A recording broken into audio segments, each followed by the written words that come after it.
Welcome welcome to రాబందుల రెక్కల చప్పుడు ఒక ఓటమి 100 తప్పులు.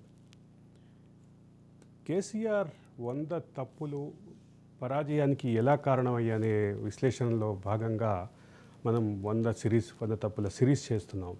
ఇందులో ఒక ముఖ్యమైన అంశం, ఉవ్వెత్తున లేచిన తెలంగాణ ఉద్యమాన్ని కట్టు తప్పకుండా సరైన మార్గంలో నడిపింది తెలంగాణ పొలిటికల్ జేఏసీ అయితే, ఆ తెలంగాణ పొలిటికల్ జేఏసీకి నాయకత్వం వహించింది ప్రొఫెసర్ కోదండరాం.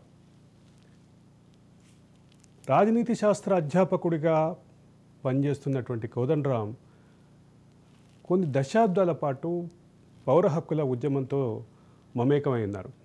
ఆ తర్వాత ఆయన రాజకీయ ప్రస్థానానికి కాకుండా రాజకీయ పొలిటికల్ జేఏసీకి, అంటే మొత్తం తెలంగాణ ఉద్యమాన్ని సరైనటువంటి మార్గంలో నడిపే దిశగా నడిచిన రాజకీయ జేఏసీ, పొలిటికల్ జేఏసీకి కన్వీనర్గా ఉన్నారు. అటువంటి కోదండరాం తర్వాత కాలంలో కేసీఆర్కి దూరం అయ్యారు. అసలు కోదండరాం రాజకీయ ప్రస్థానం ఏంటి, క్షమించాలి, కోదండరాం ఉద్యమ ప్రస్థానం ఏంటి?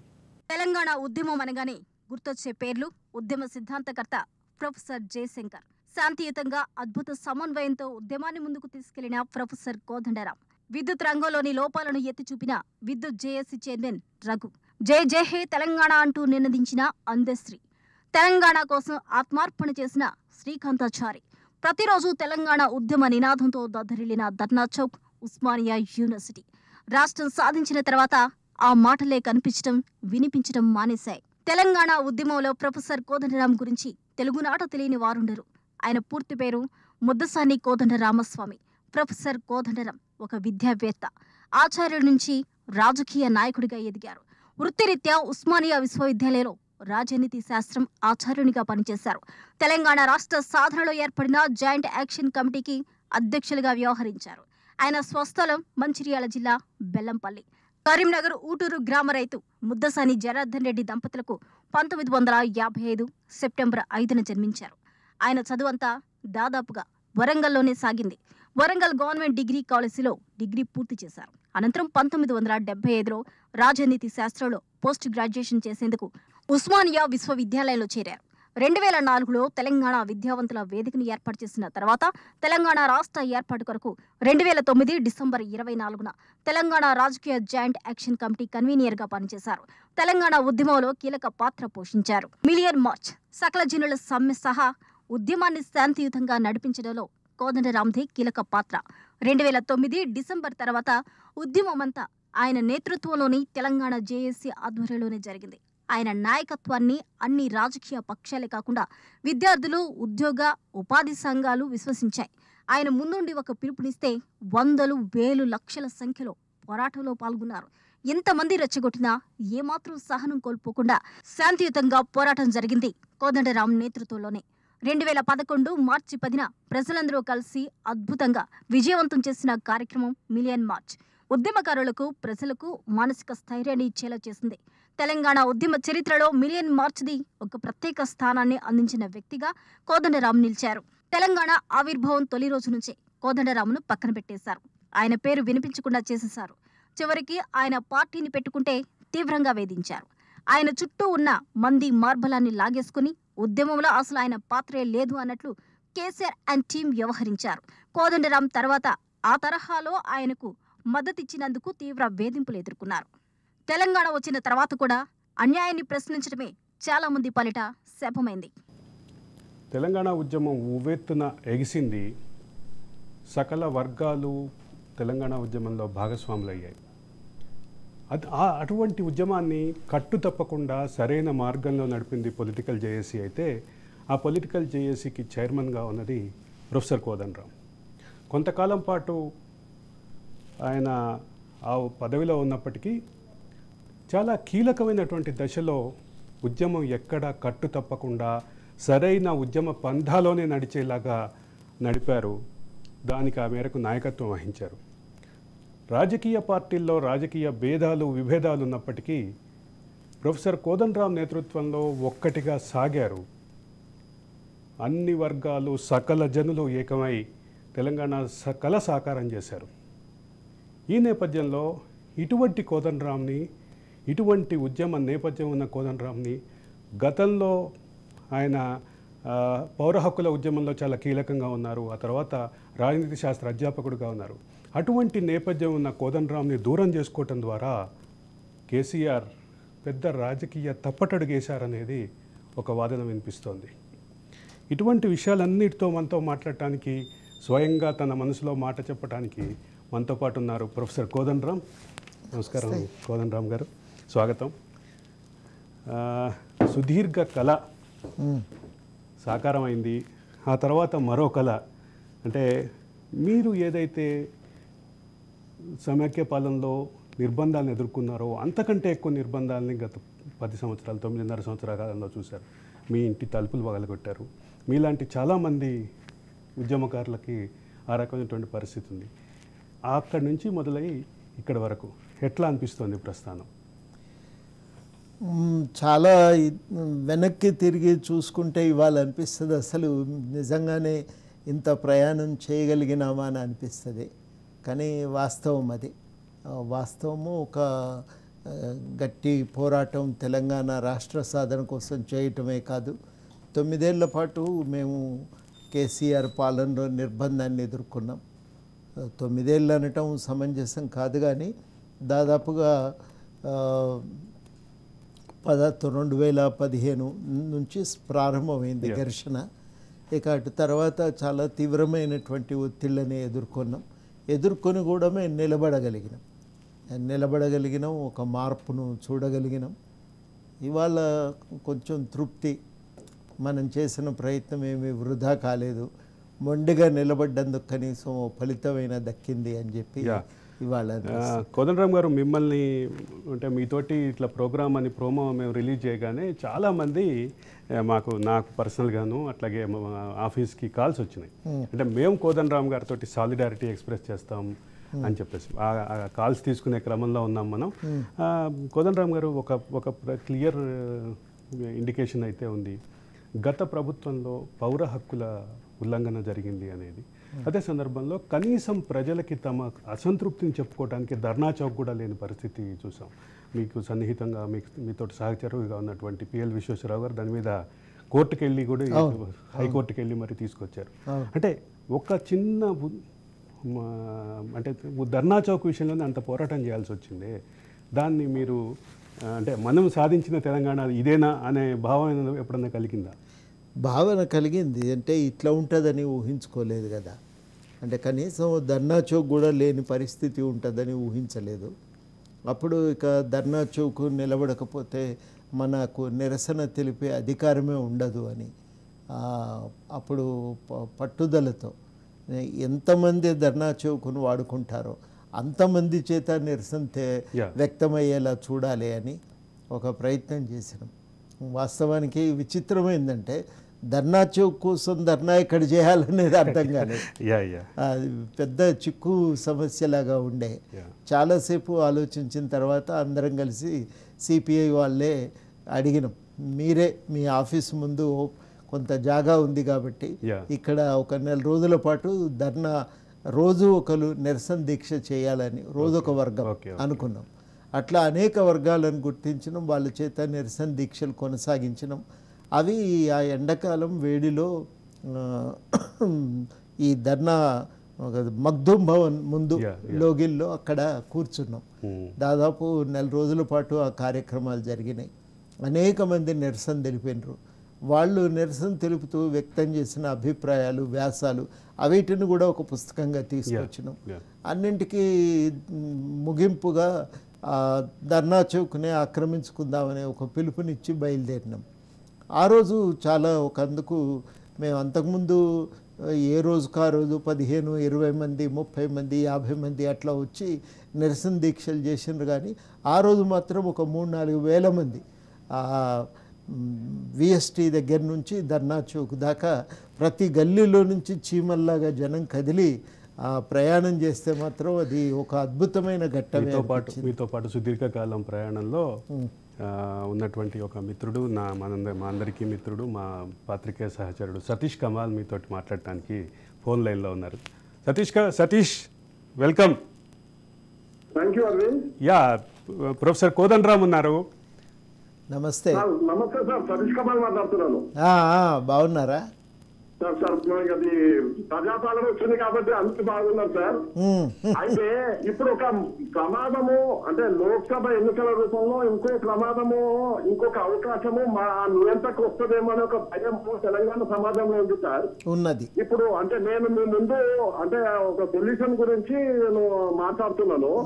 ఇప్పుడు రేపు లోక్సభ ఎన్నికల లోపల మళ్ళీ కేసీఆర్ పార్టీకి 1, 2 లేదంటే 3, 4 ఎంపీ సీట్లు వస్తే మళ్ళీ కేంద్రంలో ఉన్న వాళ్ళతో కానీ వీళ్ళతో బేరసారాలు మాట్లాడుకొని మళ్ళీ తెలంగాణను దోచుకోవడానికి మరో రూపంలో ముందుకొచ్చే ప్రమాదం ఉంటుంది. కాబట్టి కాళోజీ చెప్పినట్టు ప్రాంతేతరులను దూరం చేస్తాం, ప్రాంతము దోపిడీ చేసింది కాబట్టి వాళ్ళని రాజకీయంగా ఇక్కడనే పాత వేయాలి. కాబట్టి బీఆర్ఎస్ ను మొత్తం బొందబెట్టి అంటే మళ్ళీ ఈ లోక్సభ ఎన్నికల్లో కూడా ఎటువంటి అవకాశం లేకుండా కేసీఆర్ ను బీఆర్ఎస్ కంప్లీట్ గా అంటే దాన్ని సంఘ బహిష్కరణ అందమా, రాజకీయ బహిష్కరణ అందమా అని తెలంగాణ ప్రజలకు ఒక పిలుపునిస్తుంది. ఇలాంటి వాళ్ళు తప్పకుండా మీరు చెప్పినట్టుగా ఎన్నికల్లో కూడా ఇవ్వకుండా ఏం చేయగలుగుతాం, ఎలా ఆపగలుగుతామో ఏదైనా పిలుపు తెలంగాణ సమాజానికి మీరు ఇస్తే బాగుంటుందని నా రిక్వెస్ట్ సార్.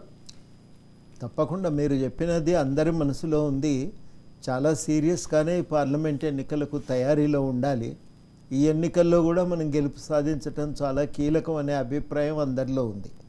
రాజకీయంగా ఈసారి గెలవగలిగితేనే నిలదొక్కోగలుగుతాను, లేకపోతే రాజకీయంగా చాలా ఇబ్బందులు ఎదుర్కోవాల్సి వస్తుందని.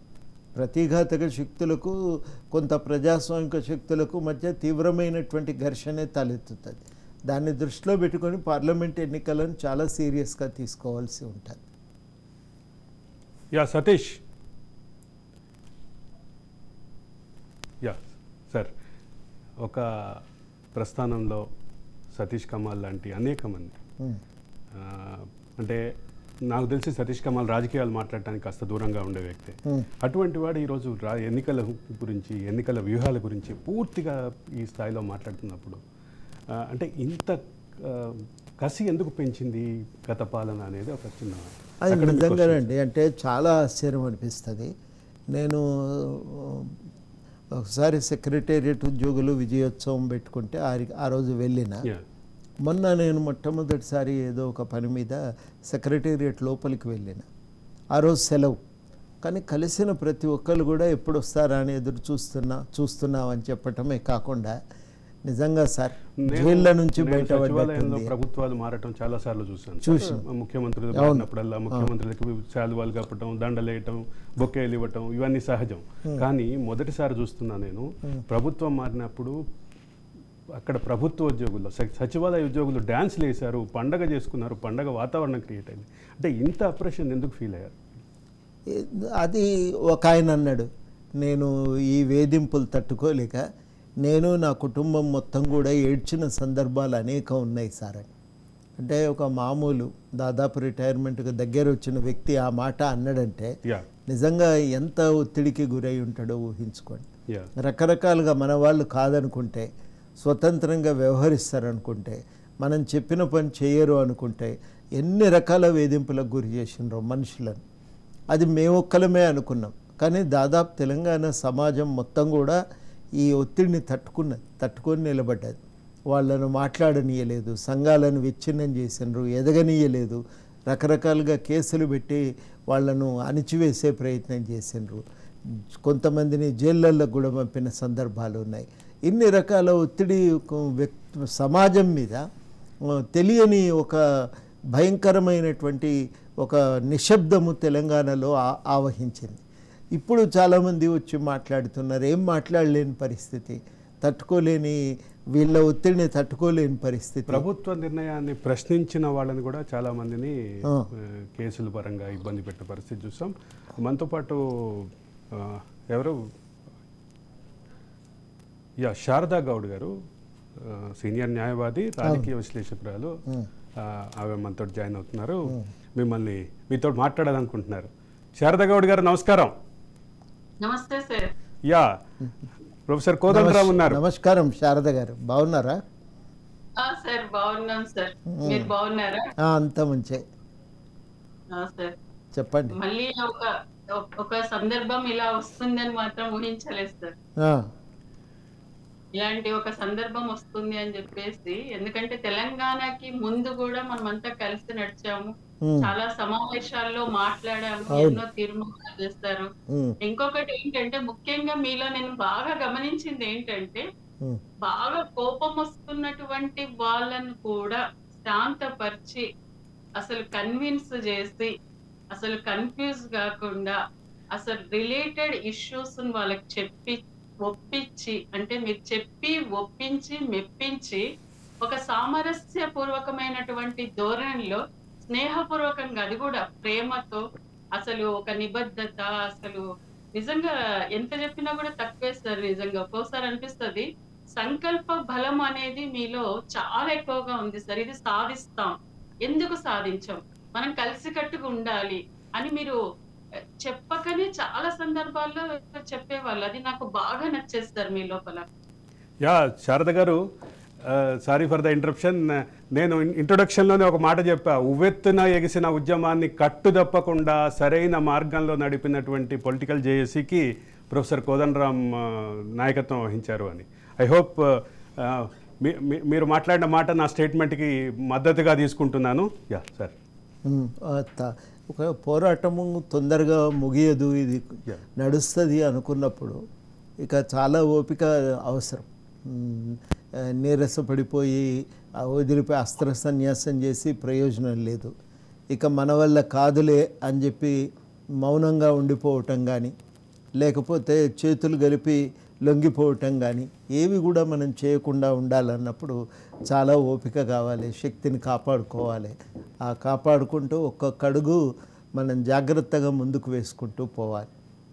చాలా అంటే భయంకరమైనటువంటి ఒక వాస్తవం ఏంటంటే, చాలాసార్లు ఒంటరితనం కనిపించేది. అంటే నిజంగా తోడు నడిచే వాళ్ళు లేరా రారా అనిపించేది.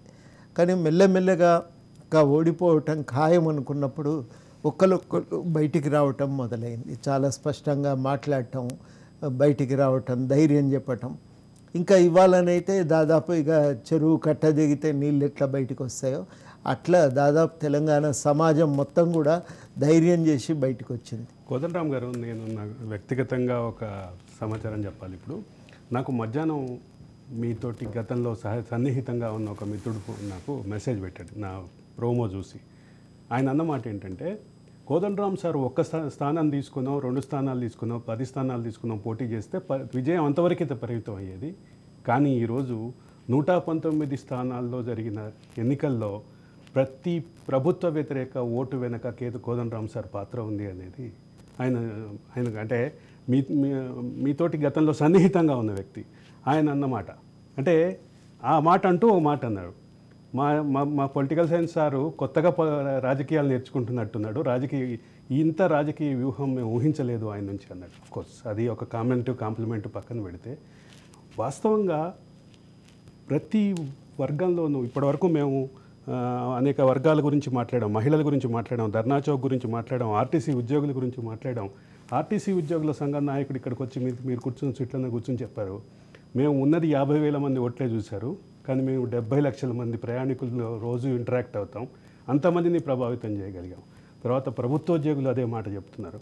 అంటే వీటన్నిటినీ కన్సాలిడేట్ చేసి ఈరోజు అధికార పార్టీ ఓటమి దిశగా వెళ్ళటానికి, ప్రతిపక్ష పార్టీ అధికారంలోకి రావడానికి మీ పాత్ర అయితే చాలా క్లియర్గా కనిపిస్తోంది. మీ మిత్రుడు చెప్పినట్టుగా రాజకీయ మాత్రం ఇన్నాళ్ళు రాజనీతి శాస్త్రం చెప్పిన మీరు ఇప్పుడు కొత్తగా రాజనీతి శాస్త్రం నేర్చుకున్నారా అనేది ఆయన అనుకుంటున్నారు. యా శారదా గౌడ్ గారు, మొత్తం మీద కోదండరామ్ సార్లో ఓపిక చూశారు మీరు, కోదండరామ్ సార్లో పోరాటాన్ని నడిపిన తీరు చూశారు. కానీ కోదండరామ్ సార్ని భవిష్యత్తులో ఎట్లా చూడాలనుకుంటున్నారు? సార్, కోదండరామ్ సార్ ఎలా ఉండాలంటే, మెయిన్ గా నా ఉద్దేశంలో నాకంటూ ఒక ప్రత్యేకమైనటువంటి ఒక ఆలోచన ఉంది సార్ విషయంలో.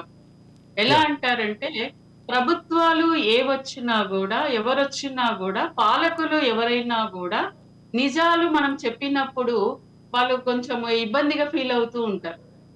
కాబట్టి ఇప్పుడు ప్రజలకు ప్రభుత్వానికి అనుసంధానకర్తగా ఒక సమన్వయం చేసే విధంగా ఆ రోజు ఎలాగైతే తెలంగాణ సమాజానికి తర్వాత ఈ ఇతరత్ర వాటన్నిటిని కూడా సమన్వయం చేస్తూ ఎలా సామరస్యపూర్వకంగా ముందుకు తీసుకెళ్లారో ఈ రోజు తెలంగాణ యావత్తు సమాజం ఒక మార్పు కోరుకుంది.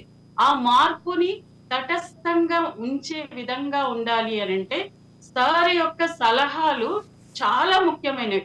కఠోర సత్యాలను కూడా నిర్మోహమాటంగా ఎవరన్నా ఉండని, వాళ్ళు సీఎం ఉండని, పిఎం ఉండని, కోదండరాం సార్ నోటి నుంచి వచ్చినాయి అంటే సమాజం మాట్లాడుతుంది, ప్రజలు మాట్లాడుతున్నారు. మీ మాటలను బట్టి నాకు అర్థమవుతుంది ఏంటంటే ప్రజలకి ప్రభుత్వానికి మధ్యలో అనుసంధానకర్తగా ఆయన చూడాలనుకుంటున్నారు అనేది అర్థమవుతుంది. ధన్యవాదాలు శారదా గౌడ్ గారు, మాతో పాల్గొని మీ అభిప్రాయాల్ని మీ విషయాన్ని చెప్పినందుకు. సార్, ప్రభుత్వానికి ప్రజలకి సంధానకర్తగా ప్రజల అంశాలని ప్రభుత్వం దగ్గరికి తీసుకెళ్ళక ఒక ప్రతినిధిగా మీరు ఉండాలనేది శారదా గౌడ్ గారు. వాస్తవానికి మేము కూడా అదే అనుకుంటున్నాం, ఒక వారధిలాగా పనిచేయాలి. ప్రజల అభిప్రాయాలన్నీ ఇప్పుడు ఒకటేందంటే అధికారంలో లేము, దొరుకుతాం కాబట్టి చాలామంది. రెండోది ఏంటంటే ఈ 10 సంవత్సరాల క్రమంలో ఎవరికి సమస్య వచ్చినా వెంటనే నిలబడి స్పందించి వాళ్ళ సమస్యల పరిష్కారం కోసం మా వంతు కృషి చేసిన వాళ్ళుగా మాకు చాలా సంబంధాలు ఉన్నాయి సమాజంలో. ఈ సంబంధాలు ఉన్న వాళ్ళు ప్రతి ఒక్కరు కూడా ఎవరన్నా ఒకరు చెప్పుకోవటానికి దొరికితే చాలన్నట్టుగా ఇవాళ తమ కష్టాలు సమస్యలు చెప్పుకోవటానికి వస్తూ ఉన్నారు. అది సాంబశివరావు గౌడ్ ఉన్నారు, ఓయూజేఏసీ వ్యవస్థాపకుల్లో ఒకరు, వ్యవస్థాపక అధ్యక్షుల్లో ఒకరు. సాంబశివ గౌడ్ గారు. Good evening Sambasiva Goud. Professor Kodandaram ఉన్నారు, ఆయనతో మాట్లాడండి. బాగున్నావా? సార్ బాగున్నా సార్, మీరు బాగున్నారా? అంతా మంచి సార్. గత మన పోరాట నేపథ్యాన్ని ఒక్కసారి మనం నెమరు వేసుకుంటే అంత భయానక వాతావరణంలో మనం ఉద్యమం చేసినాం సార్. కానీ తెలంగాణ సాధించుకున్న తర్వాత కూడా అదే పరిస్థితి మనం చూడటం జరిగింది. తెలంగాణ సాధన తర్వాత కూడా ఒకనొక సందర్భంలో మీ యొక్క ఇంటిని మొత్తం కూడా పోలీసు నిర్బంధంలోకి తీసుకున్నప్పుడు దాదాపుగా 1000 మంది పోలీసుల పహారాలో ఉన్నది ఆ రోజు మీ యొక్క గృహం. ఆ సందర్భంలో మాలాంటి ఉద్యమకారులకు ఒక్కొక్కళ్ళకి ఒక్కొక్క మఫ్టీలో ఉన్న ఎస్ఐని మాకు అంటే కాపలాగా అంటే మీ ఇంటికి చేరుకోకుండా మమ్మల్ని అడ్డుకున్న పరిస్థితి మేము ప్రత్యక్షంగా చూస్తున్నాం తెలంగాణ సాధించుకున్న తర్వాత. అలాంటి పరిస్థితుల్లో కూడా మీరు ఎక్కడ కూడా ఎన్నుచూపక నిరుద్యోగుల పక్షాన ముఖ్యంగా ఉస్మానియా ఉద్యమంలో ఆయన పోరాటం చేసిన మాలాంటి విద్యార్థి ఉద్యమకారులకు ఉద్యోగాలు దక్కాలని చెప్పి ఎక్కడ కూడా వెన్ను చూపుకోకుండా మీరు విద్యార్థుల తరఫున ఏ కష్టం వచ్చినా నిరుద్యోగుల కోసం అండగా ఉండి ఒక నిరుద్యోగ ర్యాలీకి మీరు ఆ రోజు పిలుపునివ్వడం జరిగింది. అంటే నిరుద్యోగులకు ఖచ్చితంగా ఉద్యోగాలు దక్కాలనే ఒక మీ యొక్క బలమైన ఆ కోరిక ఏదైతే ఉందో ఆ కోరిక నెరవేరిన కారణంగా మళ్ళీ ఉద్యమంలోకి వచ్చి మీరు విద్యార్థుల తరఫున కూడా మళ్ళీ తెలంగాణ సాధించుకున్న తర్వాత కూడా అనేక సందర్భాల్లో మీరు మాతో ఉన్న మా రాష్ట్ర అధ్యక్షులు జస్టిస్ చంద్రకుమార్ గారు ఇంకా చాలా మంది పెద్దలతో కలిసి మన ప్రొఫెసర్ విశ్వేశ్వరరావు గారు లాంటి పెద్దలతో కలిసి అనేక ఉద్యమాలు కూడా మనం తెలంగాణ సాధించుకున్న తర్వాత మనం చేయడం జరిగింది. అంటే మనం ఏదైతే నీళ్లు నిధులు నియామకాల కోసం జరిగిన నినాదం కాస్త ఆ 3N అనేది 3L గా మారిపోయింది. అంటే liquor leakage lift irrigation scam గా మారిపోయింది తెలంగాణ సాధించుకున్న తర్వాత. అంటే ఇలాంటి యొక్క వ్యతిరేకత ప్రజల పట్ల ఈ యొక్క ప్రభుత్వానికి ఉన్న వ్యతిరేకతని మీరు బలంగా ఎదుర్కొని మొదటి నుంచి తెలంగాణ ఉద్యమంలో ఏ విధంగా అయితే ఎదుర్కొన్నారో అదే విధంగా కూడా తెలంగాణ సాధించుకున్న తర్వాత కూడా ఈ ప్రజలు ఏదైతే నీళ్లు నిధులు నియామకాల కోసం పోరాటం చేశారో అదే విధంగా మళ్ళీ తెలంగాణ సాధించుకున్న తర్వాత కూడా మీరు అదే పోరాటం చేశారు సార్. దానికి మేము కృతజ్ఞతలు చెప్తున్నాం ఒక ఉస్మానియా జేఏసీగా. దాంతో పాటుగా సార్ మొన్న ఏదైతే ఇవాళ ప్రజాపాలన జరుగుతుందో ఈ తెలంగాణ రాష్ట్రంలో ఆ ప్రజాపాలనలో మీరు ముందు వరుసలో ఉండి అంటే మీరు అంటే ఎక్కడ కూడా ఈ యొక్క ప్రజలకు జరుగుతున్న నష్ట నివారణ ఏదైతే ప్రజలు మళ్ళీ మనం తల ఒక్కొక్కడ పోటీ చేస్తే ఏదైతే కొంత నష్టం జరుగుతుందని చెప్పి ముందే గమనించి మొన్న మీరు కాంగ్రెస్ కు మద్దతు ఇచ్చి ఇప్పుడు నడుస్తున్న ప్రజాపాలన రావడానికి కారకుల్లో ఒక పెద్దన్న పాత్ర పోషించినట్టు కూడా ఇలా పొలిటికల్ జేఏసీలో ఏదైతే పెద్దన్న పాత్ర పోషించారో అదే విధంగా ఇప్పుడు ప్రజాపాలన రావడానికి ముఖ్యులైన వాళ్ళలో మీరు ఒక పెద్దన్న పాత్రగా పోషించినందుకు మీకు ఖచ్చితంగా ధన్యవాదాలు చెప్పాల్సిన అవసరం ఉన్నది సార్. ఎందుకంటే మనం చూస్తున్నాం ముళ్ళ కంచెలు అలా తెలంగాణ ఉద్యమంలో మనం ముళ్ళ కంచెలు చూసినాం. మళ్ళీ ప్రగతి భవన్ ముందల ముళ్ళ కంచెలు పెట్టుకొని అలా పోలీస్ పహారాలో బతికిన సీఎంను మనం చూసినాం. అలాంటి ముళ్ళ కంచెలను మొత్తం కూడా తీసివేస్తున్న సందర్భంలో ప్రజలు ఒక మానసిక ఉద్వేగానికి లోనైన పరిస్థితి తెలంగాణ సమాజంలో కనిపించింది. అంటే ఒక ఎంత నిర్బంధంలో ఉంటే ఆ ముళ్ళ కంచెను తొలగిస్తున్నప్పుడు అలా ప్రజలలో ఉన్న ఆ మానసిక ఉద్వేగాన్ని మేము దగ్గరుండి కూడా చూడటం జరిగింది. అంటే ప్రజల్లో ఈ కల్వకుంట్ల కుటుంబం పట్ల ఉన్న వ్యతిరేకత అనేది అలా ప్రజల ముఖాల్లో కళ్ళల్లో స్పష్టంగా కనిపించింది. మీ గొంతులో కూడా కనిపిస్తోంది సాంబశివ్ గౌడ్, మీ ఎగ్జైట్మెంట్ లో మీ గొంతులో కూడా కనిపిస్తోంది. యా సార్, సాంబశివ్ గౌడ్ చాలా నిజంగా అంటే ఆ ప్రగతి భవన్ ముందు ముళ్ళ కంచెలు తీసేస్తున్నారన్నప్పుడు మనకేమీ తక్షణంగా ఒరిగేది ఏం లేదు, కానీ ప్రజల్లో అదొక అనిర్వచనీయమైనటువంటి ఆనందం. ఎందుకు ఇంత ప్రజల్లో ఒక ఆనందం అంటే ఏదో ఒక ఆంక్ష తొలగిపోతుంది అన్నప్పుడు. మనిషి స్వేచ్ఛ పిపాసి అండి, స్వేచ్ఛను కోరుకుంటాడు. ఎవరైనా ఆంక్షలు విధిస్తే విలవిల్లాడతాడు, చాతనైనంత మేర కొట్లాడతాడు. కొట్లాడకపోతే కనీసం ఒక్కడు మనసులోనైనా తిట్టిపోసుకుంటాడు, ఇదేం అన్యాయం అని. అట్లా అది తొలగిపోతుంది. అది మీరు చూస్తే నాకే ఆశ్చర్యం అనిపించిందండి. అంటే ప్రతి దగ్గర ప్రజల్లో ఈ పెళ్ళువికిన ఆనందం చూస్తుంటే నాకే ఆశ్చర్యం అనిపించింది. అంటే ఇంతగానం కొట్లాడడం ఎన్ని చేసినాం కానీ ఇట్లా ఇంతగా ఒక కట్టలు దించుకున్న ఆనందం వస్తుంది అని చెప్పి నేను ఊహించలేదు. చాలా మనుషుల్లో ఒక తృప్తి, ఏమున్నది ఏం పోయింది తర్వాత ముచ్చట సార్. ఇవాళనైతే ఒక మానసికంగా ఇవాళ చాలా ఫ్రీగా ఉన్నాం సార్ అనే మాట ఎంతమంది చెప్తున్నారు. అసలు ఇది నాకు అనుకోవటం ఒక గొప్ప మార్పు. ఇది కేవలం ఏదో ఎన్నికల్లో ఓటమి అని నేను అనుకోవటం లేదు. ఒక నిరంకుశ పాలన మీద ప్రజలు చేసిన తిరుగుబాటు, ఆ తిరుగుబాటులో విజయం సాధించడం అనేటువంటి తృప్తి, ఒక ఉత్సాహము ఇవాళ తెలంగాణలో కనబడుతుంది. సాంబశివ్ గౌడ్, ధన్యవాదాలు మీ అభిప్రాయాలు పంచుకున్నందుకు. ఇక మరొక కీలకమైన అంశం, మీరు ఈ మధ్యకాలంలో ఒక సమావేశంలో మాట్లాడుతూ చెప్పారు, చాలా కాలం తర్వాత వాట్సాప్ కాల్ మానేస్తున్నారు, వాట్సాప్లో సిగ్నల్ టెలిగ్రామ్లు మానేసి నార్మల్ కాల్కి వస్తున్నారు. అంటే అంత క్లోజ్డ్ సర్వైలెన్స్లో బతికే పరిస్థితి సగటు ప్రజలకు కూడా ఉంది. అది మామూలుగా లేదండి. అంటే ఏం ఫోను ఎక్కడ కాల్ చేస్తే ఎవరు వింటారో ఏమవుతుందో అనే భయం. 1984 జార్జ్ ఆర్వెల్ నవల ఉంది కదా, అందులో బిగ్ బ్రదర్ ఈజ్ వాచింగ్ అని ఒక భయం ఉంటుంది ప్రతి ఒక్కరిలో. ఆ రకంగా తెలంగాణ వ్యాపితంగా కూడా ఎక్కడ మాట్లాడితే ఎవరు వింటారో అనే ఒక భయం, ఒక అనుమానం. అది నిజంగానే విన్నారో లేదో కానీ అనుమానం. ఆ అనుమానంతో ప్రతి ఒక్కరు కూడా తమ వ్యక్తీకరణను తాము అణిచివేసుకునే ప్రయత్నం జరిగింది. మామూలుగా మాట్లాడుతుంటే కూడా, ఇంట్లో మాట్లాడుతుంటే అది మామూలు కాల వాట్సాప్ ఇష్టం వచ్చినట్టు మాట్లాడుతున్నారని ఇంట్లో ఉన్నటువంటి వాళ్ళు హెచ్చరికలు చేసిన సందర్భం ఉంది. అట్లా హెచ్చరికలు చేసేది. అంటే అదే సందర్భంలో ఆ రకమైనటువంటి ఆరోపణలకి మరింత బలమిచ్చేలాగా, అంటే అదొకమైన భయాలకు మరింత అంటే మద్దతు ఇచ్చేలాగా ఆరోపణలు కూడా వచ్చినాయి. ప్రధానమంత్రి మోడీ కాల్స్ను కూడా హైదరాబాద్ నుంచి వింటున్నారు, పెగాసస్ సాఫ్ట్వేర్ కొన్నారు, ఇట్లాంటి రకరకాల ఆరోపణలు వచ్చాయి. కొన్నారు కూడా. వాటన్నిటి విషయంలో పూర్తిగా వాస్తవాలు ఇంకా బయటికి రానప్పటికీ ఆ ఆరోపణలు ఈ భయాల్ని ఇంకా పెంచినాయి, విపరీతంగా పెంచినాయి. అంటే మీరు చాలా సీనియర్ టీఆర్ఎస్ నాయకులే నాతో ఒకసారి చెప్పిన మాట ఏంటంటే, నువ్వు ఎట్టి పరిస్థితుల్లో నువ్వు ఏ ఫోన్ నుంచి నువ్వు మాట్లాడినా నీ కాల్ ట్యాప్ చేసే వ్యవస్థ వాళ్ళ దగ్గర ఉంది. పొరపాటున కూడా ఏ ముఖ్యమైన విషయాలు ఫోన్లో మాట్లాడకు. ఏదన్నా ఉంటే ఎవరినన్నా పర్సనల్గా కలిసి చెప్పు, కానీ ఫోన్లో మాట్లాడొద్దని నాకు ఒకసారి హెచ్చరికలు చేశాను. నాకే ఆశ్చర్యం అనిపించింది. అంత విస్తృతంగా టెక్నాలజీ ఉందా, ఏముంటుందబ్బా అని. తర్వాత పెగాసిస్ గురించి తెలిసింది, కానీ అప్పుడు తర్వాత వచ్చింది. ఇక ఇంటి పక్కన ఎక్కడ కెమెరాలు ఉన్నాయో, ఎక్కడి నుంచి తొంగి చూస్తున్నారో, ఇది ఒక తెలియని ఒక మానసిక క్షోభకు దారితీసేది. అది ప్రతిసారి ఆ ఒత్తిడి ఒకటి మనల్ని వెంటాడుతూ ఉండేది. ఆ ఎన్నికల్లో ఓడిపోయిందన్న రోజు అదొక రిలీఫ్. ఇంకా ఈ ఒత్తిడి అంతా ఏదో అందుకని ఇక్కడ నుంచి వాట్సాప్ అక్కర్లేదు, టెలిగ్రామ్ అక్కర్లేదు, నార్మల్ కాల్స్ చేయొచ్చు అని. అంటే మామూలుగా నేను బయట పోతే బయట జనం మాట్లాడుతుంటే నెత్తి మీద భారం దిగినట్టున్న సార్, ఎద మీద కుంపడి దించినట్టుంది అని.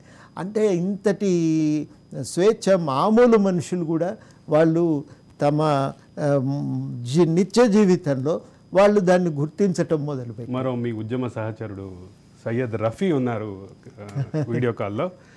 రఫీ గారు నమస్కారం. నమస్తే అండి. స్వాగతం. రఫీ భాయ్ నమస్తే. ప్రొఫెసర్ కోదండరాం ఉన్నారు ఇక్కడ, చెప్పండి. అదే సంతోషం. యాక్చువల్లీ నా ఒపీనియన్ ఏంటంటే ఇప్పుడు ప్రభుత్వంలో ఉద్యమ నేతలు, ఉద్యమకారులు, ఉద్యమ నేపథ్యం ఉన్న వాళ్ళు భాగస్వాములు అయితేనే తెలంగాణకి ఏమైనా మేలు జరుగుతుంది అనేది నా అభిప్రాయం. కోదండరాం లాంటి నాయకుడు, ఆయనతో పాటు వివిధ రంగాల్లో చేసిన వాళ్ళు కూడా ప్రభుత్వంలో మమేకమై ఏ విధానపరమైన నిర్ణయాలు తీసుకున్నా కూడా కోదండరాం లాంటి ఉద్యమ నేత అనుసంధానంలో ఏదైనా పాలసీలు అవి ఇవి తయారు చేసే దాంట్లో కూడా ఆయనని ఇన్వాల్వ్ చేసి ఏదైనా రూపకల్పన జరిగితే తెలంగాణకు మంచి భవిష్యత్తు ఉంటుందనేది నా అభిప్రాయము. ఎందుకంటే 10 ఏళ్ళు ఏవైతే 9.5 ఏళ్ళు తెలంగాణ వచ్చినాక ఒక కోమాలోకి వెళ్ళిపోయినాం. అందరం జీవించే ఉన్నాం కానీ మన ఏ అవయవాలు పని చేయకుండా అయిపోయినాయి. మన ఆలోచనలన్నీ ఇప్పుడే కోదండరాం సార్ చెప్తున్నారు, అధికార మార్పిడి జరగగానే గుండెల మీద నుంచి కుంపటి తీసినట్టుగా చాలా మంది ఫీల్ అయ్యారు, నెత్తి మీద నుంచి ఒక నిప్పురవ్వల బుట్ట దించినట్టుగా ఫీల్ అయ్యారు అని చెప్తున్నారు. అనుసంధానకర్త అక్కర్లేదండి, ఎందుకంటే ఆయన ఆల్రెడీ అనుసంధానకర్తగానే నిర్వహిస్తున్నారు ఇన్ని రోజులు. ఇప్పుడు కూడా ఆయన అనుసంధానకర్తనే. ఇప్పుడు నేను ఒక సినిమా తీసిన, సీఎం గారికి ప్రివ్యూ చూపిద్దాం అనుకుంటున్నా, దానికి కూడా ఆయనే మాకు అనుసంధానకర్త. ఇప్పుడు మాలాంటి పౌర సమాజం వాళ్ళు ఏది చెప్పుకోవాలన్నా, ఏ పాలసీ ఉండాలన్నా కోదండరాం గారు అంటే ఇంటి పెద్ద మనిషిలాగా ఉంటది. కాబట్టి ఆయన దగ్గర పోయి మేము ఏమైనా చెప్పుకోగలుగుతాం. చెప్పుకోగలిగినప్పుడు ఆ రూపకల్పన జరిగేటప్పుడు కూడా మా ఇన్పుట్స్ ఆయన ఈజీగా తీసుకోగలుగుతాడు. ఆయనకు కూడా సుదీర్ఘమైన ప్రయాణంలో ప్రతి రంగంలో ఆయనకు అనుభవం ఉంది, ఎన్నో అధ్యయనాలు చేశారు.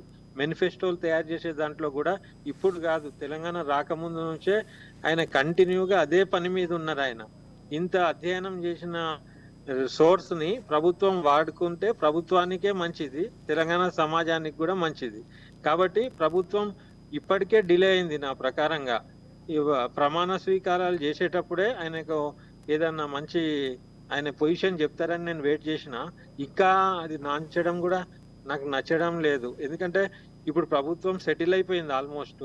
ఇప్పుడు ఆయనను కూడా ఒక మంచి పొజిషన్ ఇచ్చి ఒక మంచి పాలసీ మేకర్ కాబట్టి గవర్నమెంట్ లో ఏ పాలసీ క్రియేట్ అయినా కూడా, ఏ స్టెప్ తీసుకోవాలైనా కూడా ఆయనకు ఒక కమిటీలో పెద్ద మనిషి పెట్టి ఆయనకు ఒక మంచి పొజిషన్ ఇచ్చి ఆయన జీవితం అంతా పోరాటాల్లోనే గడిపారు. అయితే పోరాటం చేయడమే లక్ష్యం ఉండొద్దు కదా. ఇప్పుడు తెలంగాణ నిర్మాణానికి కేసీఆరే యూజ్ చేసుకోకుండా కుప్పకూలిపోయిండు. ఇప్పుడు అదొక గుణపాఠం. అదే కేసీఆర్ తెలంగాణ వాదులను, తెలంగాణ ఉద్యమంలో తోడైన వాళ్ళని ఎంబడి పెట్టుకొని ఉంటే ఆయనకి గతి పట్టేది కాదు. కాబట్టి నా సూచన ఏంటంటే ఇప్పటికే తెలంగాణ సమాజానికి టైం వేస్ట్ అయిపోయింది. ఇప్పుడు తెలంగాణ ఉద్యమకారులను కలుపుకొని వాళ్ళు ఏదైనా చేయాలి. తెలంగాణ వాదులను తోడు ఉంచుకుంటేనే తెలంగాణ ప్రజలు కూడా సంతోషపడతారు, అందరికీ న్యాయం జరుగుతుంది అనేది నా అభిప్రాయం. రఫీ గారు ఒక్క నిమిషం. రఫీ గారు, మీరు అంటే ఒక విధానపరమైనటువంటి నిర్ణయాలు తీసుకునే స్థాయిలో ఉండాలి అనేది రఫీ గారి ఆకాంక్ష. అందరి కోరిక. మేము కూడా ఏంటంటే మాకు కొంత భాగస్వామ్యం ఉంటే, ఇంతకాలం రకరకాల వర్గాల సమస్యల కోసం కొట్లాడినాం, ఏదైనా పరిష్కారం చేతనైన కాడికి చూపొచ్చు కదా అనేది మాకు కూడా ఒక ఆలోచన ఉంది, ఒక ఆశ ఉంది. ఆ ప్రయత్నం వాళ్ళు గవర్నమెంట్ కూడా ఒప్పుకుంది, తప్పకుండా వాళ్ళని కలుపుకోపోతామని. మాకు కూడా అట్లాంటి కోరిక ఉంది. కాబట్టి అది తొందరలోనే నెరవేరుతుందని చెప్పి రఫీ చాలా క్లియర్గా అంటుంది ఏంటంటే, ఇన్నాళ్ళు ఉద్యమాలతో ఉన్నారు, ఇప్పటికీ తెలంగాణ సమాజానికి ప్రభుత్వానికి ఆయన వారధిగానే ఉన్నారు. కానీ మరింత కీలకమైనటువంటి పొజిషన్లో అంటే విధానపరమైనటువంటి నిర్ణయాలని ఇంప్లిమెంట్ చేసే దశలోనో లేదా తీసుకునే దశలోనో కీలకమైన స్థానంలో మిమ్మల్ని చూడాలనేది రఫీ కోరిక. మీతో పాటు సుదీర్ఘకాలం పాటు ఉద్యమంలో నడిచినటువంటి వ్యక్తిగా అది ఆయన కోరిక. యా రఫీ గారు ధన్యవాదాలు. ఇక మరొక కీలకమైన అంశం పౌర హక్కులు, ప్రజాస్వామ్య హక్కులు ఇవన్నీ పక్కన పెడితే గత ప్రభుత్వం పారదర్శకంగా లేదు అంటూ ఒక విమర్శ ఉంది. వాస్తవం. అంటే జీఓఐఆర్ మూసేయటం కానీ, డిపిఆర్లు ఎక్కడ అందుబాటులో పబ్లిక్ డొమైన్లో లేకపోవటం కానీ, ఇది ఒక పెద్ద చర్చనీయాంశమైంది. అంతర్జాతీయంగా మొత్తం every government is coming towards transparency. ఇక్కడ ఆర్టీఐ కమిషనర్లు దాదాపు 6 నెలలు సంవత్సరం పాటు లేకపోవటం కానీ, ఇప్పటి ప్రతిపక్ష నాయకుడు ఇప్పటి ముఖ్యమంత్రి అప్పటి ప్రతిపక్ష పార్టీ అధ్యక్షుడు ఆర్టీఐ వేస్తే అప్పటి మున్సిపల్ అడ్మినిస్ట్రేషన్ శాఖ నిర్ద్వందంగా తిరస్కరించింది. దాన్ని అప్పిలేట్కి వెళ్ళటానికి కూడా ఎవరికి లేని పరిస్థితి. ఇది ఎట్లా చూస్తారు మీరు? చాలా విషయాలు జీవోలన్నీ మామూలుగా వెబ్సైట్లో పెడతారు. వీళ్ళు వచ్చినప్పటి నుంచి జీవోలను వెబ్సైట్లో పెట్టే పద్ధతికి స్వస్తి పలికారు. అసలు ఇన్ఫర్మేషన్ కమిషన్ వాళ్ళ అధికారంలోకి వచ్చిన తర్వాత నియమించలేదు చాలా రోజుల దాకా. హైకోర్టు తర్వాత కరెక్ట్ అప్పుడు ఇన్ఫర్మేషన్ కమిషనర్లను నియమిస్తే అది వాళ్ళు రిటైర్ అయినాక మళ్ళీ లేదు కదా, మళ్ళీ హైకోర్టు జోక్యం చేసుకున్నది. ఈలోగా ఎన్నికలు రావడంతో అది ఆగింది. కానీ లేకపోతే హైకోర్టు ఒత్తిడి ఉంది, మానవ హక్కుల కమిషన్ లేదు. కాబట్టి ప్రతి సమాచారం కూడా దాచిపెడతారు. చిన్న విషయాలండి. మీరు 317 జీవో వచ్చింది. అదేంటంటే ఉన్న ఉద్యోగులను జిల్లాల మధ్యన కొత్త జిల్లాల మధ్యన కేటాయించాలి. ఈ కేటాయింపులో స్థానికత అనేది ప్రాతిపదికగా ఉండాలి, ఎందుకంటే రాజ్యాంగ సూత్రం అది. కానీ దాన్ని కూడా పాటించలేదు. ఎందుకు పాటించలేదు? ఈ జీవో ఇట్లా ఎందుకుంది? ఒకళ్ళు సమాచారం ఇచ్చి వివరించినటువంటి వాళ్ళు లేరు. దాంతో ఒక టీచర్ చెప్పింది, దాదాపు అది మొత్తం ఈ పాలన మీద ప్రజల్లో ఉన్న అభిప్రాయాన్ని సమ్మరైజ్ చేస్తుంది. ఆమె ఏమన్నదంటే ఎవరికి చెప్పానో తెలియదు, ఎవరు పరిష్కారం చూపుతారో అర్థం కాదు. అది కేసీఆర్ పాలన. ఆ అర్థం కానీ అదేదో ఒక అతీతమైనటువంటి శక్తిలాగా ప్రభుత్వం అనేది మారిపోవటం మనం ఇదివరకు ఎన్నడూ కూడా మన జీవితంలో అట్లా మనం చూడలేదు.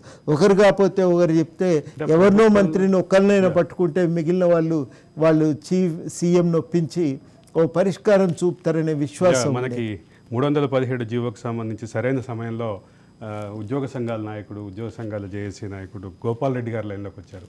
టీఎస్పీఎస్సీ గోపాల్ రెడ్డి లైన్లోకి వచ్చారు. గోపాల్ రెడ్డి గారు నమస్కారం. నమస్తే. నమస్తే అంత మంచి నూతన సంవత్సర శుభాకాంక్షలు.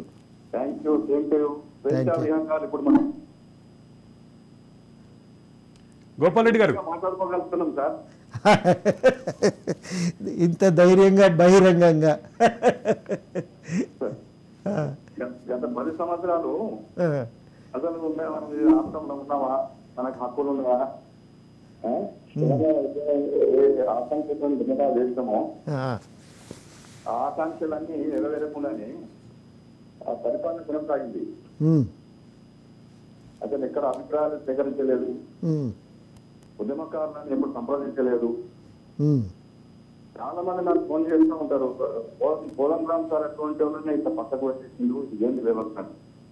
మేమేం ఫోన్లలో మాట్లాడుతున్నది ఫస్ట్ రాజకీయం చేస్తుంది. మీరు ఉద్యోగాలు చేస్తాం, మేము ఉద్యోగాలు చేస్తాం. మనం ఉద్యోగాలు చేసేటప్పుడు ఎన్ని సమస్యలు ఎదుర్కొన్నాం. ఈవెన్ సమైక్య ఆంధ్రప్రదేశ్ లో కూడా మనం ఇంత ఆన్సర్ లేవు. మనకు ఎప్పుడన్నా మీరు సకల జనరల్ కావచ్చు, వీటన్నిటి కూడా పర్మిషన్ కావాలంటే మనం ఆంధ్ర ప్రభుత్వం నేను కొట్లాడినప్పుడు వాళ్ళు డెఫినెట్ పర్మిషన్ కూడా ఇచ్చింది. కాబట్టి వాళ్ళు మన కాంగ్రెస్ ఎంపీ కావచ్చు, మంత్రులు కావచ్చు, వాళ్ళ ముఖ్యమంత్రి దగ్గర కూర్చొని మాకు ఇవ్వాల్సిందే, మీరు పర్మిషన్ ఇవ్వాల్సిందని చెప్పి. అంతేకాదు అప్పటి కాంగ్రెస్ ఎమ్మెల్యేలు, మంత్రులు కూడా స్వయంగా తెలంగాణ పొలిటికల్ జేఏసీ ఇచ్చిన పిలుపుల్లో పాల్గొన్న విషయం నాకు గుర్తుంది. గోపాల్ రెడ్డి గారు అసలు వాళ్ళు ఉద్యమం ఇస్తారండి, నాకు అర్థం కాదు. ఉద్యమం చేసేవాడా ఇద్దరు ఎంపీలు పని. కానీ ఆ స్వేచ్ఛ స్వాతంత్రం పోయింది. ఈ 10 సంవత్సరాల్లో అసలు మీరు అన్నట్టు ఇందాక ఏదో పర్వతం పెట్టుకున్నట్టు అనిపించింది. అసలు కరెక్ట్. చాలా మంది అడిగేవాళ్ళు, ఏం సార్ మీరు ఏం స్పందించేది లేదా, వ్యవస్థ మొత్తం నిర్వీర్యం అయిపోయి మా సమయం వేస్తూ, టైం వేస్తూ, ఎనర్జీ వేస్తూ, మనీ వేస్తూ తప్ప ఏ ప్రెస్ మీట్ పెట్టినా పట్టించుకున్న నాకు లేదు. వ్యవస్థలో అసలు కన్సల్టెన్సీ చేసుకుంటున్న పరిస్థితి లేదు. మీరు ఏంటంటే ఇందాక మాట్లాడినట్టు యాక్ట్ కావచ్చు, అదా ఇతరత్ర వ్యవస్థలన్నీ కూడా నిర్వీర్యం అయిపోయింది. జవాబుదారితనం లేదు అసలు లేదు. కోదండరాం గారు అటువంటి ఆయన ఈరోజు నేషనల్ స్పీకర్, ఆయన పక్క పెట్టామని చాలా మంది జీర్ణించుకోలేదు. కాకపోతే సమయం కోసం ఎదురు చూస్తున్నారు. ఫస్ట్ రాజకీయంలో కొంత మోసం జరిగింది ఒక ఎన్నికల్లో. ఈ ఎన్నికలు మాత్రం డెఫినెట్ గా ప్రజలందరూ కూడా మంచి తీర్పు ఇవ్వడం జరిగింది. అంటే ఎన్ని కుతంత్రాలు చేసినా ఈ రోజు చాలా మంది ఫోన్ చేస్తా ఉన్నారు. డిఫరెంట్ ప్రెషర్ గ్రూప్స్ అన్ని కూడా, అన్న మనకు స్వేచ్ఛ వచ్చింది, మనం ప్రెస్ మీట్లు వెళ్తాం, కోదండరాం సార్ కలుగుతాం, జీఎం కలుగుతాం, మన సమస్యలు రికవరీ పెడదామని చాలా మంది ఫోన్లు చేస్తున్నారు.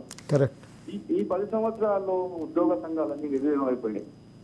ఎక్కడ నిర్వీర్యం చేసేసి అసలు నేను సుమారుగా ఒక 50 సంవత్సరాల నుంచి రాజకీయాలని పరిపాలన అబ్జర్వ్ చేస్తూ ఉంటాను. కానీ ఇంత విచిత్రమైనటువంటి పరిపాలన ఇప్పుడు చూడలేదు. యా, అదే ఇప్పుడు కోదండరాం సార్ కూడా కరెక్ట్గా మీరు మాట్లాడే కంటే, మీకు ఫోన్ కాల్ వచ్చే కంటే ముందే మాట్లాడుతున్నారు. అంటే ప్రభుత్వ పాలన అంటే అదేదో అంటే చాటుమాటుగా పెట్టేటటువంటి వ్యవహారంగా చేసింది ప్రభుత్వం అంటూ, పారదర్శకత లేని పరిస్థితి ఉంది అని చెప్పేసి. జవాబుదారీతనం లేదు, పారదర్శకత లేదు. యా, అది మనకు ఈ 9.5 ఏళ్ల పాలన యొక్క సారాంశం. గోపాలరెడ్డి గారు, కోదండరాం సార్ మేమంతా కలిసి పనిచేసినాం. ఆయన ముసలు వచ్చినోడు కాదు. మొదటి నుంచి 2001 నుంచి ఎన్ని ఆపత్తో పాల్గొంటాము, ఎన్ని రకాల మేము గుర్తు పట్టాము. ఈరోజు గుర్తింపు పెట్టాం చెప్పండి. కాబట్టి ఈరోజు ప్రజలు చాలా స్వేచ్ఛగా మాట్లాడుకోగలుగుతున్నారు. మీ డిబేట్ లో కూడా అంటే అందరూ మాట్లాడగలుగుతున్నారు. కాబట్టి డెఫినెట్ గా భవిష్యత్తులో కోదండరాం అటువంటి వాళ్ళు కూడా కీలకమైనటువంటి రోల్ ప్లే అవ్వాల్సిన అవసరం ఉంటుంది. ఎందుకంటే ప్రజల్లో మమేకమై గత 20-23 సంవత్సరాల నుంచి ప్రజల కష్టాలు కన్నీళ్ళన్నీ చూసిన వాళ్ళు. కాబట్టి మేమందరం డెఫినెట్ గా అందరం కోదండరాం గారు, మరి ఆయన ఉద్యమ నేపథ్యం ఉన్నటువంటి ప్రొఫెసర్ గారు డెఫినెట్ గా మనకు దానికి గుర్తింపు కూడా రావాలని మేము ఆశిస్తున్నాం. ధన్యవాదాలు గోపాలరెడ్డి గారు. అది ఆవేదన అండి. దాదాపు మరొక ఉద్యమకారుడు భూపాల్పల్లి నుంచి రాజలింగమూర్తి గారు. రాజలింగమూర్తి గారు, వెల్కమ్, చెప్పండి. నమస్తే, బాగున్నారా రాజలింగం? తమరి కోసం మేము, ఎందుకంటే తమరి అన్ని ఏకం చేసి నడిపించి మీరు ప్రజల గత ప్రభుత్వంలో మనం తెలంగాణ రాకముందు ఇంతకు వచ్చినాక 9.5 సంవత్సరాలు ఎంతో కేసీఆర్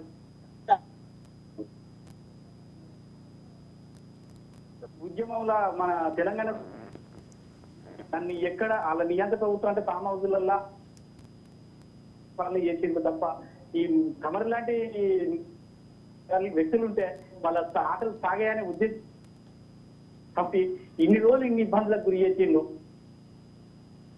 ఇప్పటికైనా ఇప్పుడు ఎందుకంటే అన్ని రకాలుగా చూసి మీరు అందరి మండలం ఇలా ముందుండి నడిపించినటువంటి వ్యక్తులు మీలా ప్రభుత్వానికి వారధిగా మళ్ళీ, ఎందుకంటే మనం తెలంగాణ సాధించినాక తర్వాత అంటే ప్రజలకు కేంద్ర ప్రభుత్వానికి అని ఏ అంటే ప్రజలకు అనుమతి లేకుండా తమతోటి మేము నిరుద్యోగ ర్యాలీ ఎన్నో ఉద్యమంలో తమతో పాల్గొని సహనం మేము ఎంతో మాకు నచ్చింది. ఇవాళ ఎంత రాత్రి వేళ మీ తరపున కొట్టినా మీరు పట్టుకొని మా అటుకుతా ఎందుకంటే ఎన్నటికైనా ఇలాంటి ప్రభుత్వం కూలిపోతుందని మేము తెలుసుకున్నాం సార్. రాజలింగమూర్తి గారు, ఆయన అంటున్నది అంటే అర్ధరాత్రి మీ తలుపులు పగలగొట్టినా కానీ మీరు గట్టిగా ఉన్నారు, ఎక్కడ బెసగకుండా ఉన్నారు, మనోధైర్యంతో ఉన్నారు. ఆ మనోధైర్యాన్ని ఆయనకి ఇన్స్పిరేషన్గా తీసుకున్నారని చెప్తున్నారు. వాస్తవానికి ఏంటంటే మేము అప్పటి వరకు ఈ సోషల్ మీడియా అనేది మాకు తెలియదు, SMS తప్ప ఇంకోటి తెలియదు. వాట్సాప్ ఉంటుంది, మెసేజ్ పంపచ్చు, ఫేస్బుక్ లైవ్ పెట్టచ్చు అనేది మాకు తెలియదు. అయితే మేము రకరకాల కార్యక్రమాలు చేస్తుంటే అందులో ఒక భాగంగా ఈ కార్పొరేట్ వ్యవస్థల ఫీజులు నియంత్రించాలి అనే ఒక డిమాండ్ మీద కార్యక్రమం చేస్తుంటే అక్కడికి వచ్చిన పేరెంట్స్ గ్రూపు వాళ్ళు చాలామంది మా కార్యక్రమాలు నచ్చి వాళ్ళు మాతో ఏమన్నారంటే, ఇదేమండి మీరు ఇంకా పాతరాతి యుగంలో ఉన్నారు, ఈ సోషల్ మీడియాని వాడుకోవచ్చు అంటే అది మాకు తెలియదు అంటే వాళ్ళే హోటల్లో రూమ్ తీసుకొని క్లాసులు పెట్టి మాకు సోషల్ మీడియా గురించి చెప్పిన తర్వాత కొంచెం కొంచెంగా దాన్ని ప్రాక్టీస్ చేయటం మొదలుపెట్టినాం. అప్పుడు ఆ పరిజ్ఞానంతోనే ఆ తలుపులు పగలు కొడుతున్నప్పుడు ఫేస్బుక్ లైవ్ పెట్టాను. అప్పుడు అమెరికాలో ఉదయం పూట కదా, వాళ్ళంతా డైరెక్ట్గా చూసి ఆశ్చర్యపోయిండ్రు. ఇక మీడియా వాళ్ళు చూసిండ్రు. లేకపోతే ఎవరింటి ప్రభుత్వం అబద్ధాలు ప్రచారం చేస్తే ఎవరమేం చేయగలుగుతుంటుంది.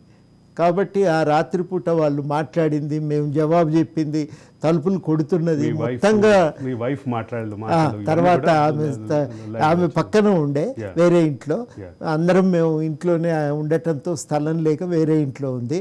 తాను వచ్చి చూసింది. అవన్నీ చూసి ఆ తర్వాత ఇక ప్రపంచం అంతా గమనించింది కదా దాన్ని. అట్లా వాస్తవాలు నలుగురికి చెప్పటానికి కొత్త కొత్తగా ఈ వినూత్నమైనటువంటి ఈ సాధనాలన్నింటినీ కూడా నేర్పింది. లేకపోతే మాకు తెలిసేవి కావు, మేము వాడేవాళ్ళం కాదు. అది తెలుసుకొని ఉపయోగించి మొత్తం మీదనైతే ప్రపంచం అంతా చూసి తెల్లారి 7 గంటలకల్లా వార్తల్లో ఇదే అంశం, చర్చలో అదే అంశం. రాజలింగమూర్తి గారు నా ఫోన్ నెంబర్ తీసుకుని నాకు ఫోన్ చేశారు మధ్యాహ్నం. ఆయన చెప్తున్నా, ఇప్పుడు అంటే ఆయన వాయిస్ కట్ అవుతుంది, ఆయన సిగ్నల్ ఇష్యూ ఉంది. మీది ఎట్లా అయితే జరిగిందో ఆయనది అట్లాగే జరిగిందట. మీరున్నటువంటి మనోధైర్యాన్ని మీ నుంచి ఇన్స్పిరేషన్గా తీసుకొని ఆయన ఆ కేసులను ఎదుర్కొన్నారని చెప్పారు. ధన్యవాదాలు రాజలింగమూర్తి గారు.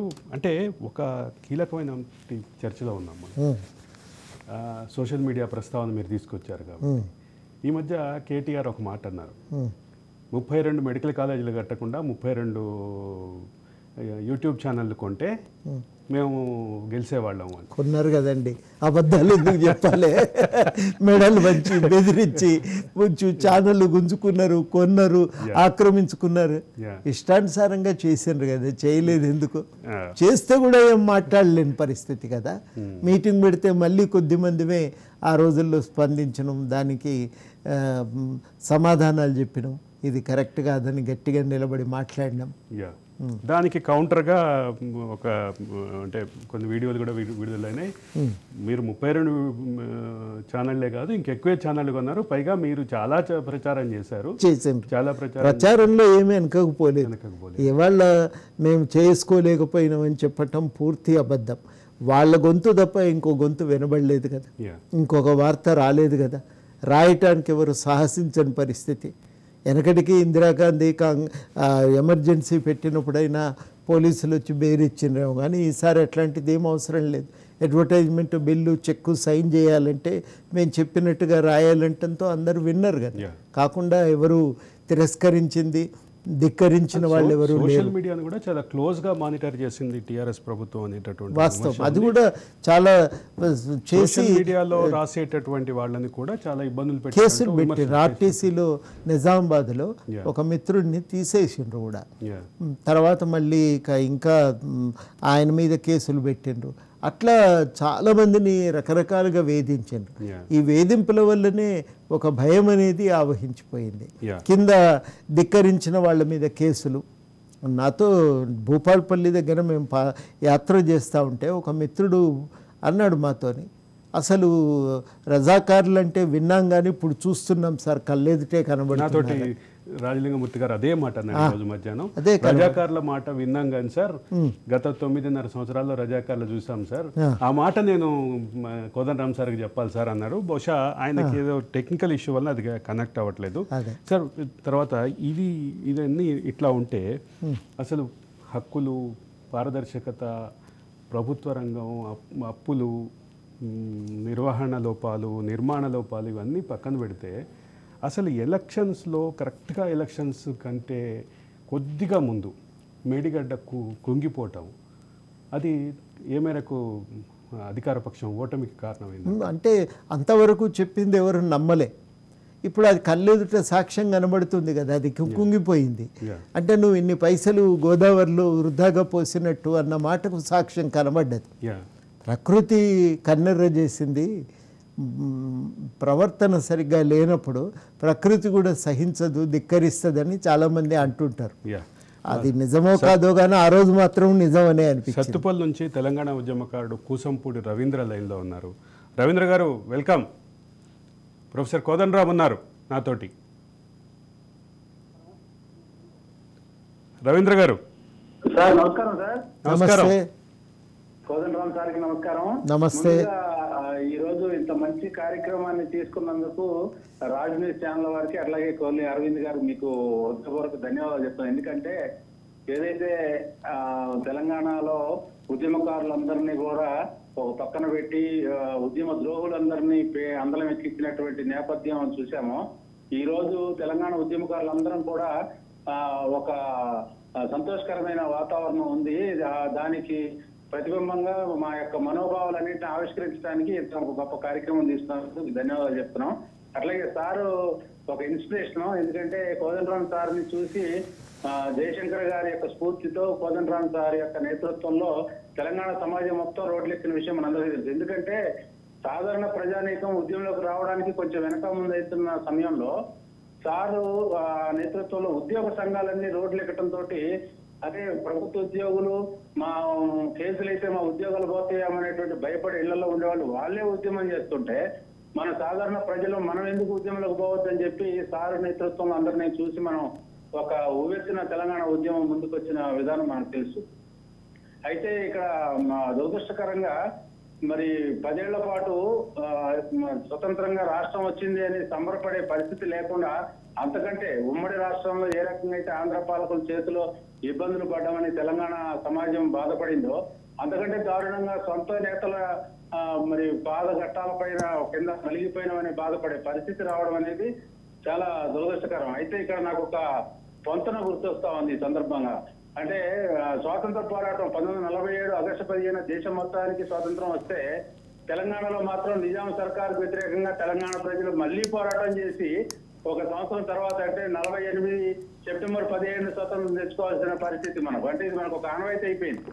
అంటే తెలంగాణ రాష్ట్రం ఏర్పడిన తర్వాత కూడా మళ్ళీ 10 ఏళ్లు పోరాటం చేసి ఈ రోజు మళ్ళీ స్వేచ్ఛ మాకు వచ్చిందని గాలి పీల్చుకునే ఒక పరిస్థితి రావడం అనేది ఇది ఒక యాదృచ్ఛికంగా జరిగినా కూడా ఇది ఒక విషయం. ఈ సందర్భంగా సరే పెద్దలు కోదండరామ్ సార్కి నేను ఒక ముఖ్యమైన విషయం వారికి ఒక సూచనగా వారికి తెలియజేదలుచుకున్నా.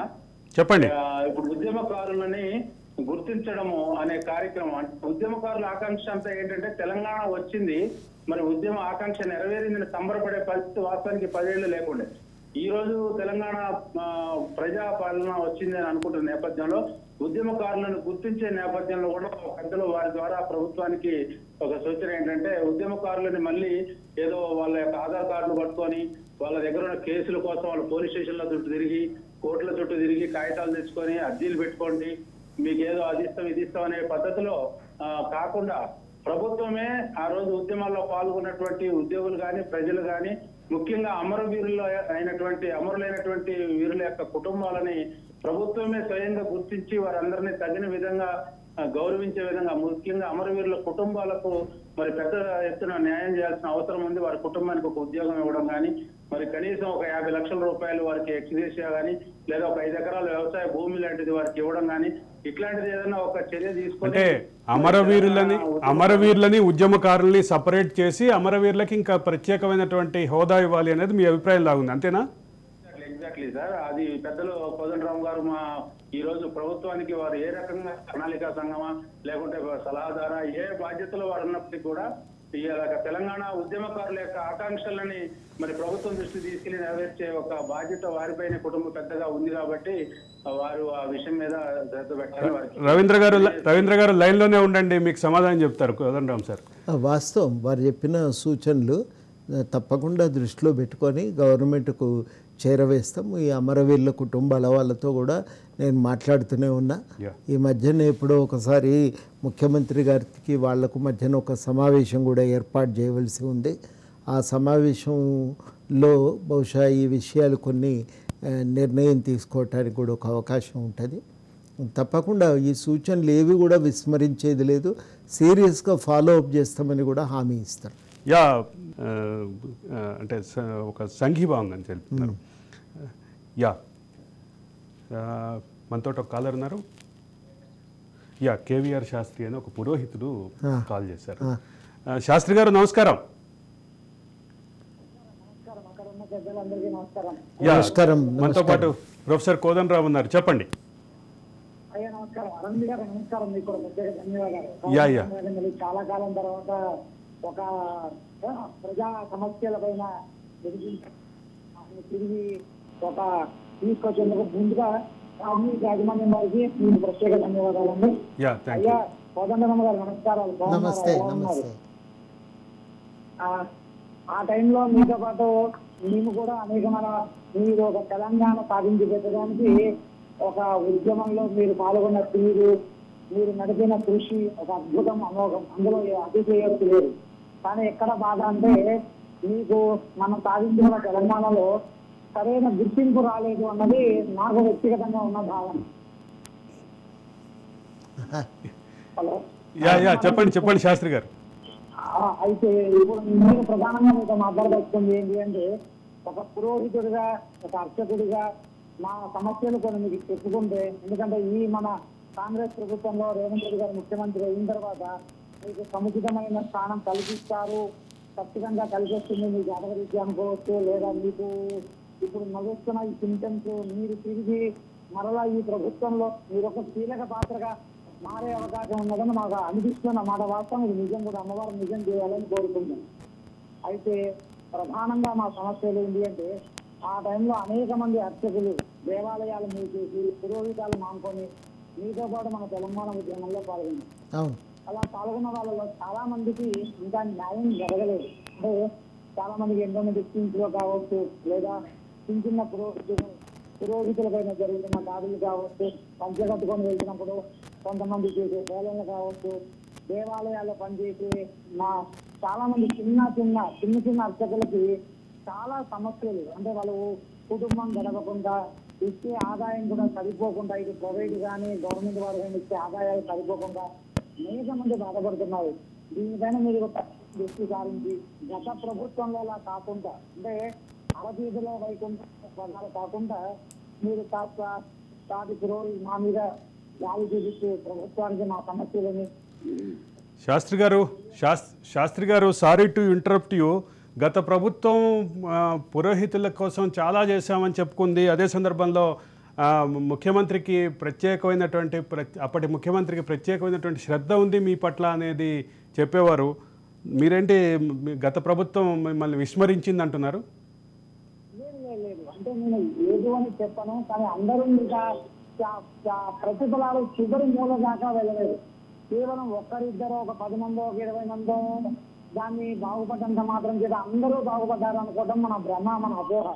అది మాకు లోపేతన తెలుసు కాబట్టి మాట్లాడుతున్నాను. ఒక వరంగల్లో అర్చకుడిపైన జరిగిన సంఘటనకైనా కావచ్చు, ఆ టైంలో బీజేపీ తప్ప ఇంకెవరు ముందుకు రాలేదు. ఆ టైంలో అలా ఒక్క చోట కాదు, అనేక మంది అనేక చోట్ల చాలా సమస్యలతో బాధపడుతున్నారు. బయటకు వచ్చి చెప్పుకోవడానికి ఆ రోజు ఉద్యమంలో పాల్గొన్న వాళ్ళని కావచ్చు, లేకపోతే అసలు పురోహితులకు పనులు లేకుండా ప్రతి చోట దేవాలయాల్లో హుండీలో డబ్బులు వేయాలని చెప్పడము, అర్చకుడికి కనీసం రాకపోవడము, ఆ ధూపదీప స్మెల్ తీయడం వల్ల క్యాన్సర్లు వచ్చి ఎంతెందుకండి. నా దగ్గర ఇప్పుడు 14 రికార్డులు ఉన్నాయి. ఒక అర్చకుడు ఒక దేవాలయంలో ఏదో పనిచేస్తూ ఒక పెద్ద ఆయన వచ్చి, అంటే ఆ గుడికి సంబంధించిన ఆయన వచ్చి గౌరవించలేని చెప్పి నిర్దాక్షిణ్యంగా అర్చకుని అక్కడ కొట్టి వెళ్ళకుండా సంఘటనలు ఉన్నాయి. అది మీరు కూడా ఉంటాయి. ఇలాగ ఒక్కటేంటండి, అనేకమైన సమస్యలు ఉన్నాయి. శాస్త్రి గారు మీరు లైన్లోనే ఉండండి. మీ అంశం గురించి ప్రొఫెసర్ కోదండరామ్ ఏమంటారో చూద్దాం. నేను ఒక మాట చెప్పాలి ఇక్కడ.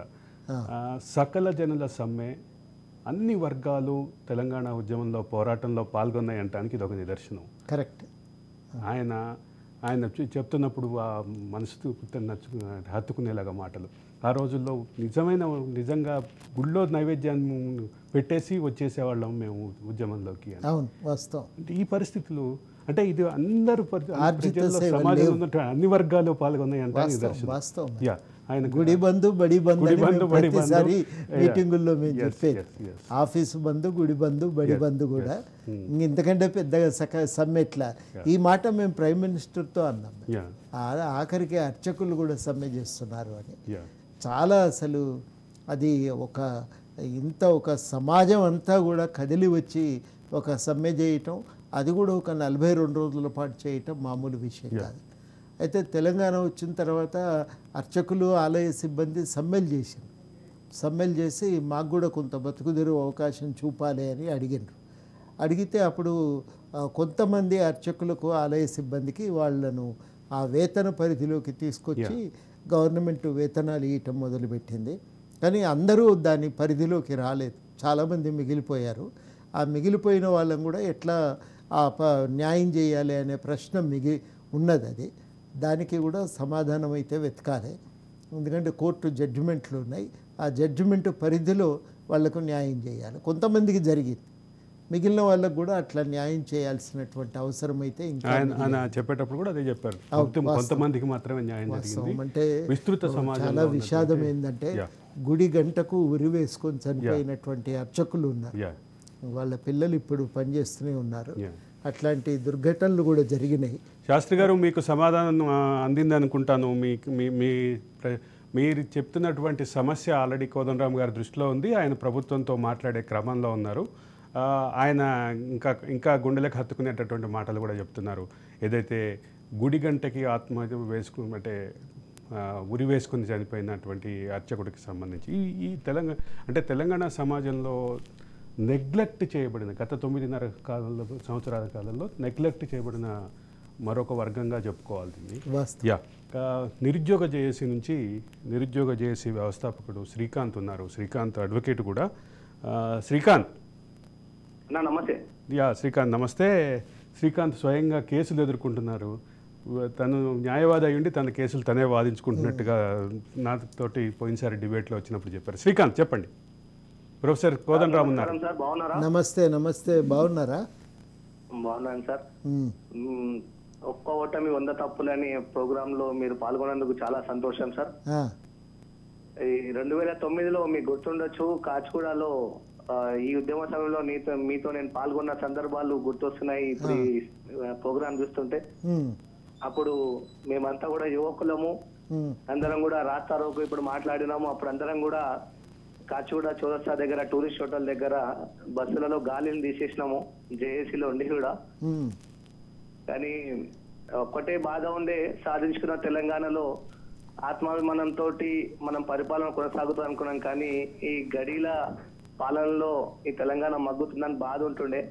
కానీ మీరందరూ పోరాటం చేయడము, తద్వారా నియంత్రణ ప్రభుత్వాన్ని కూలదల్చడము, ఇవన్నీ కూడా చాలా సంతోషమైన విషయం. కాకపోతే మీరు పెద్ద షోలు ఉన్నారు కాబట్టి మిమ్మల్ని ఒక రిక్వెస్ట్ చేస్తున్నా, నిరుద్యోగ జేఏసీ వ్యవస్థాపకునిగా. మీరు అప్పుడు మేము నిరుద్యోగ జేఏసీ ఫామ్ చేసినప్పుడు కొత్తలో మీ దగ్గరకు వస్తే మీరు అన్నారు కొత్త ప్రభుత్వం ఏర్పడ్డది, వాళ్ళు కొంచెం సమయం ఇద్దాము చూద్దాము అన్నారు. సో ఆ కొత్త ప్రభుత్వానికి అట్లా అవకాశం ఇచ్చినందుకు వాళ్ళందరూ 10 సంవత్సరాలు మమ్మల్ని నిరుద్యోగులుగానే పిలిచినారు. సో ఇప్పుడున్న ప్రభుత్వానికి మీ ద్వారా, మీ గొంతు ద్వారా, ముఖ్యంగా మీరు జీవో నంబర్ 46 మీద కొట్లాడుతున్నారు. ఏదైతే అభ్యర్థులు మీ ఆఫీస్కి వచ్చి చాలా మంది కూడా మిమ్మల్ని వేడుకుంటున్నారు, దాని మీద కూడా పరిష్కారం చూపెట్టాలని. అలాగే టీఎస్పీఎస్ ప్రక్షాళనలో కూడా చదువుకున్నటువంటి మేధావి మీ పాత్ర తప్పకుండా ఉండాలి. అలాగే 2014 నుంచి 23 వరకు నిరుద్యోగ జేఏసీ విద్యార్థుల మీద పెట్టిన కేసులను కూడా ఈ ప్రభుత్వం ఉపసంహరించుకునేటట్టు చేయాలి మీరు. ఎందుకంటే నేను న్యాయవాదిగా నేను పోరాటం చేయగలుగుతున్నా, కానీ మిగతా వాళ్ళకి న్యాయవాదులు లేని పరిస్థితి ఉన్నది, బెయిల్లకి పైసలు లేని పరిస్థితి ఉన్నది, కోర్టుల చుట్టూ తిరగలేని పరిస్థితి ఉన్నది. ఒక్కొక్కరు పిహెచ్డీలు చేసినారు, వయోపరిమితి కూడా దాటిపోతా ఉన్నది. ఏదైనా ప్రభుత్వ ఉద్యోగానికి అప్లై చేద్దామన్నా ఈ కేసులు అడ్డంకి వస్తున్నాయి మాకు. ముఖ్యంగా 2014 నుంచి 23 వరకు మొన్నే నా మీద 6 కేసులు పెట్టారు. సో ఇదే స్ఫూర్తిగా, అంటే మీరందరూ నేర్పించినటువంటి స్ఫూర్తిని తీసుకొని మేము పోరాటం చేసినాం. సో పోరాట బిడ్డలని కాపాడుకోవాల్సిన బాధ్యత మీ మీద కూడా ఉన్నది. సో ఇప్పుడు కొత్తగా ఏర్పడ్డ ప్రభుత్వానికి మీరు సూచనలు చేయాలి. మాలాంటి యువకులని, నాయకులను కూడా తయారు చేసిన బాధ్యత మీద ఉన్నది. ఎందుకంటే రేపటి భవిష్యత్తు మేము. సో ఈ భవిష్యత్తును నిర్మించే యొక్క ప్రయాణంలో మా అందరి భవిష్యత్తులను కూడా మీరు ఆలోచించాలని నేను కోరుతున్నాను. అంటే తను వాస్తవం ఎందుకంటే ఇప్పుడు పాత టీఎస్పీఎస్సీ బోర్డు సభ్యులు చైర్మన్ అందరూ రాజీనామా చేసిండ్రు కాబట్టి గవర్నర్ గారు వాటిని తొందరగా ఆమోదిస్తే బోర్డు ప్రక్షాళన అనేది మొదలవుతుంది. ముందైతే దానికి చైర్మన్ను కొంతమంది సభ్యులను నియమించిన తర్వాత మరి తర్వాత రాజ్యాంగబద్ధమైనటువంటి ఇన్స్టిట్యూషన్ తర్వాత దాని ప్రక్షాళనకు చర్యలు తీసుకొని ఇంకా ఒకటొకటిగా క్యాలెండర్ ప్రకారం భర్తీ ప్రక్రియను మొదలు పెట్టాలి. ఆయన ఇంకో శ్రీనివాస్ ఉన్నాయి.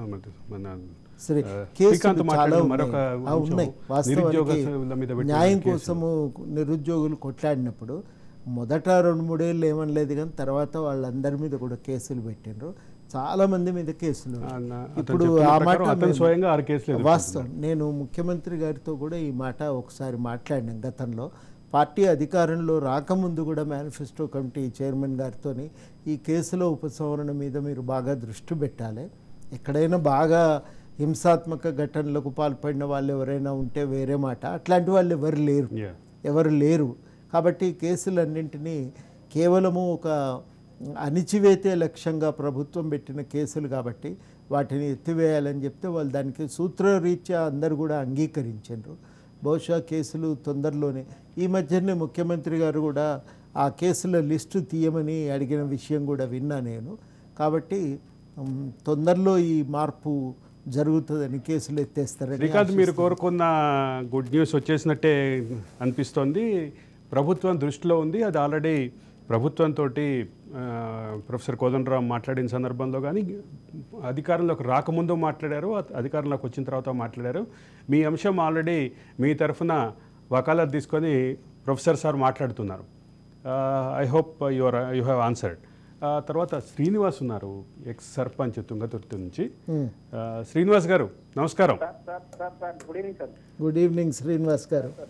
సార్, మీ పిలుపుతో ఉద్యమంలో చాలా కార్యక్రమాలు నిర్వహించినాం సార్. ఇక్కడ తుంగతుర్తి నియోజకవర్గం కానీ అక్కడ హైదరాబాద్ లో కానీ చాలా కార్యక్రమాల్లో పాల్గొన్నాం సార్.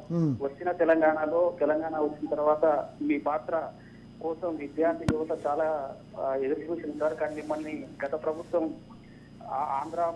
ముందు ఉన్నటువంటి ఉమ్మడి రాష్ట్రంలో ఉన్నటువంటి అణచివేత కంటే గత ప్రభుత్వం మిమ్మల్ని అణచివేసినటువంటి విధానాన్ని చూసినటువంటి విద్యార్థి యువత చాలా తీవ్రమైన ఆక్రోషంతో చాలా కోపంతో ఉంటుంది సార్.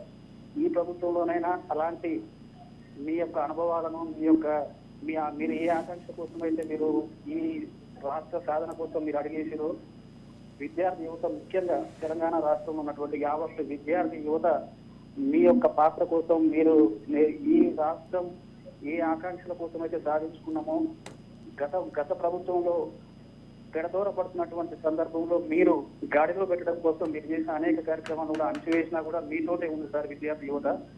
ఇప్పుడు ఈ ప్రభుత్వంలోనైనా మీరు విద్యార్థి యువత యొక్క ఆకాంక్షలకు వాటి ఆకాంక్షలను నెరవేర్చే విధంగా మీ పాత్ర ఉండాలని తెలంగాణ రాష్ట్రంలో ఉన్నటువంటి విద్యార్థి యువత మొత్తం ఎదురు చూస్తుంది సార్ మీకోసం. మీరు ఎప్పుడైనా మీ పాత్రను తెలంగాణకు కావలదారుగా, అంటే ఒక పెద్ద మనిషిగా తెలంగాణ ప్రజల యొక్క గొంతు మీ ద్వారా ప్రభుత్వాలకు చేరి ఈ ప్రభుత్వంలో మీ సూచనలతో నడిచే విధంగా ఇందాక చాలా మంది ఆలోచిస్తున్నారు. ఈ ప్రభుత్వంలో మీ పాత్ర కూడా ఖచ్చితంగా విద్యార్థులకు యువతకు ఉపయోగపడే పాత్ర ఉండాలని మనస్ఫూర్తిగా కోరుకుంటున్నాం సార్. థ్యాంక్స్ శ్రీనివాస్ గారు. దాదాపు అంటే ఒకటి మాత్రం వాస్తవం అండి, ప్రభుత్వం కూడా పట్టింపుతో ఉంది. మేము కూడా అనుకున్నది ఏంటంటే ఈ నిరుద్యోగుల సమస్యల పరిష్కారం కోసం కొంత సీరియస్గానే ప్రయత్నం అయితే జరగవలసి ఉంటుంది. ఆ ప్రయత్నం చేస్తామని కూడా హామీ ఇస్తున్నాం. మేమేమి మర్చిపోయి లేము, ఒకటొకటిగా ప్రభుత్వానికి గుర్తు చేస్తూనే ఉన్నాము. వాళ్ళు కూడా సోయి తప్పిలేరు. తప్పకుండా బాధ్యత ఇది.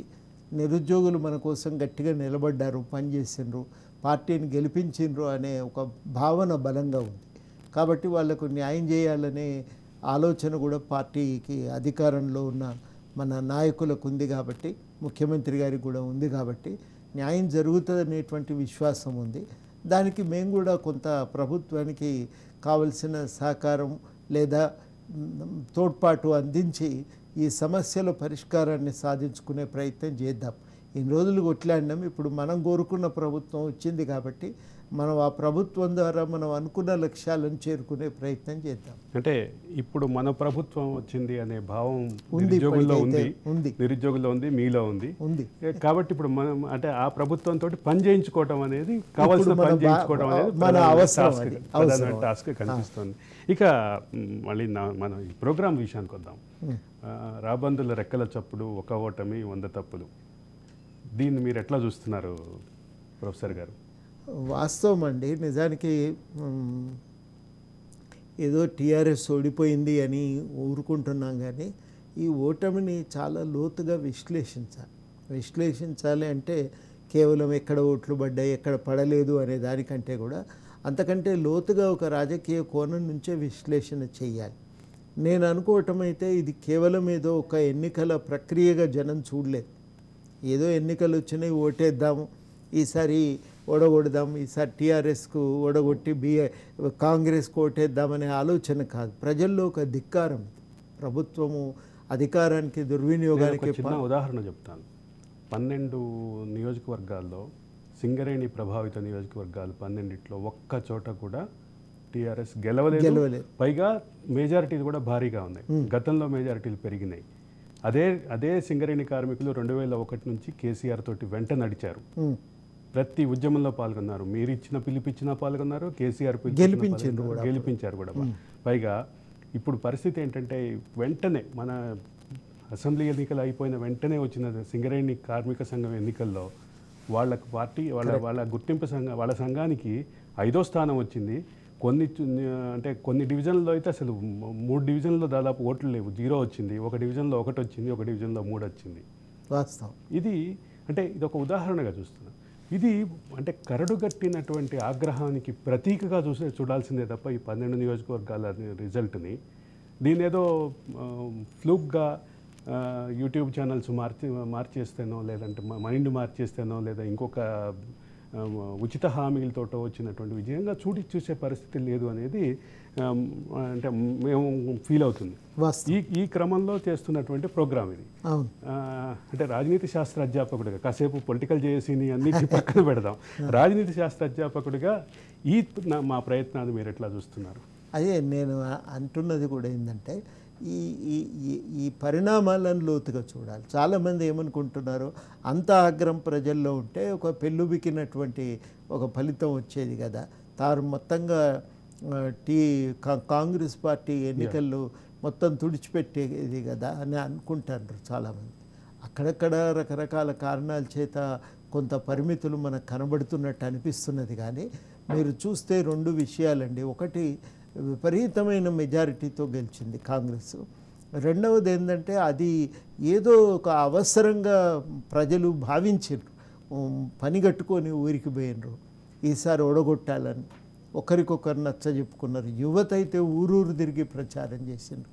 ఆ ప్రచారం చేసి ఇక మన ఇన్ని రోజులు సతాయించిన వాళ్ళకి ఈసారి బుద్ధి చెప్పడానికి అవకాశం దొరికింది, చూద్దాం ఈసారి సంగతి అని నిర్ణయించుకున్నారు. కొందరు ప్రకటించిండ్రు, కొందరు ప్రకటించలేదు. మొత్తం మీదనైతే కసితోని ఓడగొట్టిండ్రు సార్. అది మనం ఇవాళ గ్రహించాల్సిన అంటే దీని వెనకాల ఉన్నటువంటి ఆ చైతన్యాన్ని మనం వ్యక్తీకరించకపోతే కొన్ని సమస్యలు వస్తాయి.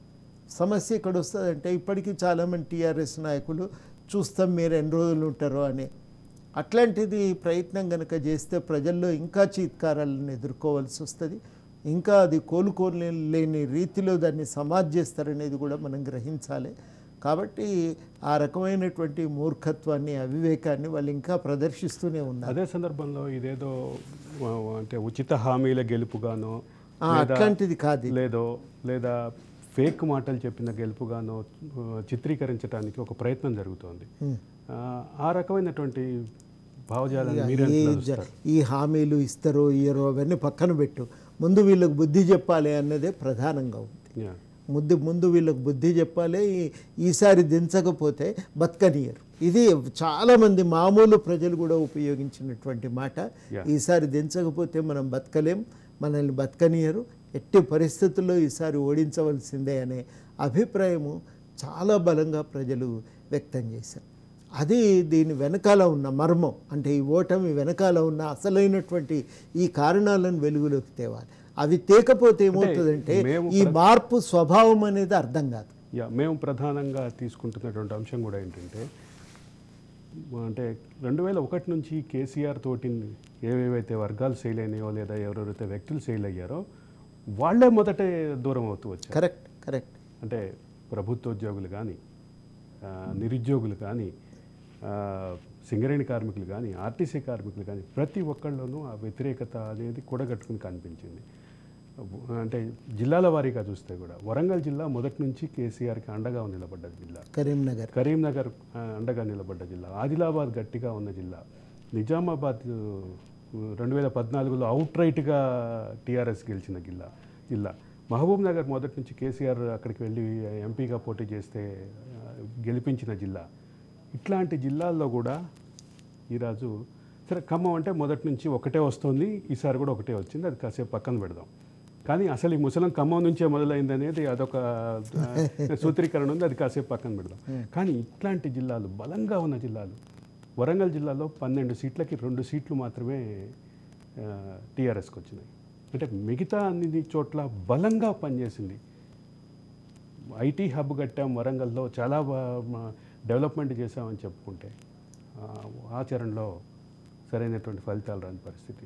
సో ఇది మొత్తం మీద ఓవరాల్గా పరిస్థితి. కానీ ఇక్కడ నాకు ఒక విషయం అర్థం కాని ఏంటంటే, కొత్త ప్రభుత్వం ఏర్పాటైంది. కొత్త ప్రభుత్వం పూర్తి స్థాయి పనితీరు ఎప్పటి నుంచి ప్రారంభం అవుతుందని మీరు అనుకుంటున్నారు? నేను ఒకటి ముందుగా చెప్పాలనుకుంటున్నది ఏంటంటే, కొంచెం తొందరగానే పని మొదలుపెట్టిండ్రు. 3-4 రోజుల్లోనే మంత్రివర్గము కూర్పు జరిగింది, ప్రమాణ స్వీకారం అయింది, వాళ్ళు పనిలో పడ్డారు. అసలు పరిస్థితి ఏంది అని లెక్కలు వేయటము, శ్వేతపత్రాలు తీసుకురావటము, కొంత మౌలికంగా కావలసినటువంటి ఆఫీసు ఏర్పాట్లను సెటప్ చేసుకోవటం కానీ అవన్నీ జరుగుతూ ఉన్నాయి. కాకపోతే ఏంటంటే ఇంకా కొంతమంది మంత్రులను వేసుకోవటం, ఇంకా కొంత వేగంగా ఆచరణలోకి రావాలి. కాబట్టి ఒక నెలలో చేయవలసింది చాలానే చేసిండ్రు అనిపించింది. ఇంకా కొంచెం వేగంగా పని మొదలు పెడితే ఇంకా ఇప్పటి నుంచి ప్రజలు కూడా ఇప్పటికైతే సంతృప్తి ఉందండి అందరికీ. వీళ్ళ పని తీరు బాగుంది, మనకు అందుబాటులోనే ఉన్నది గవర్నమెంటు అనే అభిప్రాయం ఉంది. తర్వాత ఏదో ఒకటి కొంత మనకు న్యాయం అయితే జరుగుతుందనే విశ్వాసం ఉంది. కాబట్టి అది ఒక మంచి ఇండికేషన్. అది ఆ ఇండికేషను ప్రజలు ప్రదర్శిస్తున్న ఈ విశ్వాసం అవతల టీఆర్ఎస్ నాయకులు విమర్శ చేస్తా అంటే, మీరిద్దరు తండ్రి కొడుకులు కూర్చొని మీ ఇష్టం ఉన్నట్టు నడిపించారు, అది అక్కడ నడవదట్లా. వాళ్ళు మాట్లాడుకుంటారు, చర్చ చేస్తారు, కొంత ఆలస్యం అయితే అవుతుంది, అమలు కాకపోయింది. కానీ మీ హంభావం అయితే లేదు కదా, అందుబాటులో ఉన్నారు కదా అనే భావన అయితే బలంగా ఉంది. కాబట్టి ఒకందుకు ప్రారంభం బాగానే ఉంది. ఇక దీన్ని ఇదే ఒక పద్ధతిలో కొనసాగిస్తే చాలును అనే భావన ప్రజల్లో బలంగా కనబడుతుంది.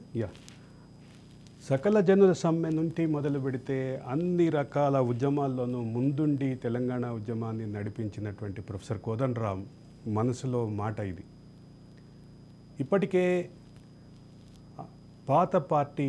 పాత అధికార పార్టీ ఓడిపోయినా ఇంకా సాకులు వెతుకుతున్నటువంటి పరిస్థితులు కనిపిస్తుంటే, కొత్త పార్టీ, కొత్తగా అధికారంలోకి వచ్చిన పార్టీ ప్రభుత్వ పనితీరు మొదలుపెట్టేసింది, ఇంకా గేరప్ అవ్వాల్సిందంటూ ఆయన అభిప్రాయంగా ఉంది.